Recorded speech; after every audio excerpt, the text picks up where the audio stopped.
नमस्ते विद्यार्थियों, education met शिक्षा साथी में आपका हार्दिक स्वागत करता हूं।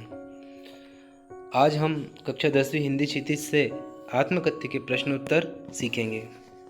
प्रश्न 1, कवि आत्मकथा लिखने से क्यों बचना चाहता है?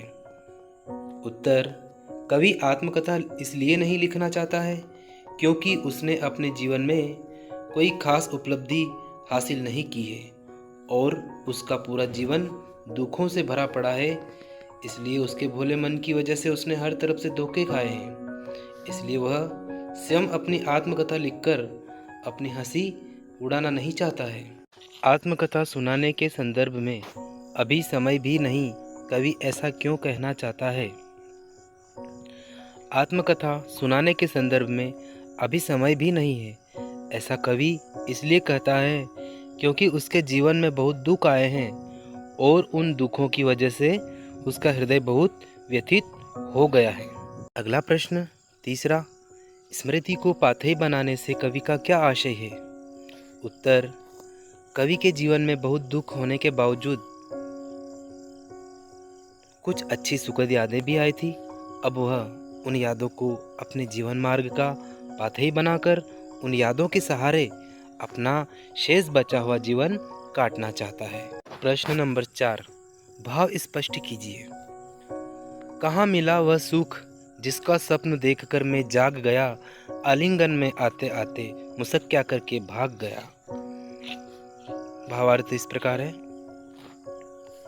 उन्होंने जितना कुछ पाने की हसरत पाल रखी थी उन्हें उतना कभी नहीं मिला, इसलिए उनके पास ऐसा कुछ भी नहीं कि जीवन की सफलताओं या उपलब्धियों की उज्जवल गाथाएं बता सकें। ख, जिसके अरुण कपोलों की मतवाली सुंदर छाया में अनुरागनी उषा लेती थी निज सुहाग मधुमाया में। भावार्थ, कभी ऐसा कोई भी था जिसके चेहरे को देखकर कवि को प्रेरणा मिलती थी।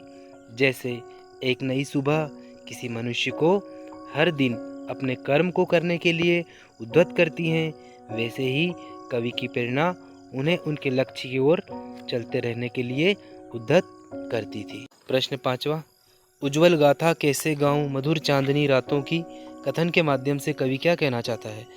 इस कथन के माध्यम से कवि ने स्पष्ट किया है कि मधुर चांदनी रात में बिताए गए क्षण निजी संपत्ति है, तथा ऐसे क्षणों को आत्मकथा में लिखना आवश्यक नहीं है।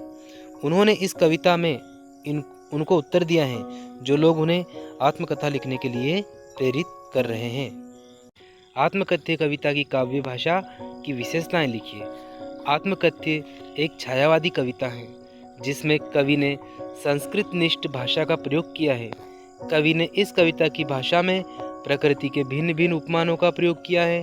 मधुप पत्तियाँ, नीलिमा, चांदनी रात आदि उपमानों का प्रयोग किया है। इसके अतिरिक्त गागर रीति आदि प्रतीकों का प्रयोग भी किया है। प्रश्न 7वां, कवि ने जो सुख का स्वप्न देखा था उसे कविता में किस रूप में अभिव्यक्त किया है? कवि ने जो सुख का स्वप्न देखा था उसे प्राप्त नहीं कर पाया, वह स्वप्न अधूरा रह गया, किंतु उस स्वप्न की स्मृति उसके मन की गहराइयों में बसी है। कवि के लिए वे सुख भुलाए नहीं भूलते। उसने जब उस स्वप्न को पाने के लिए अपनी बाहें फैलाई तो उसकी नींद खुल गई और स्वप्न अपना न हो सका। इस प्रकार कविता में सुख के स्वप्न को मधुर स्मृतियों के रूप में प्रस्तुत किया है।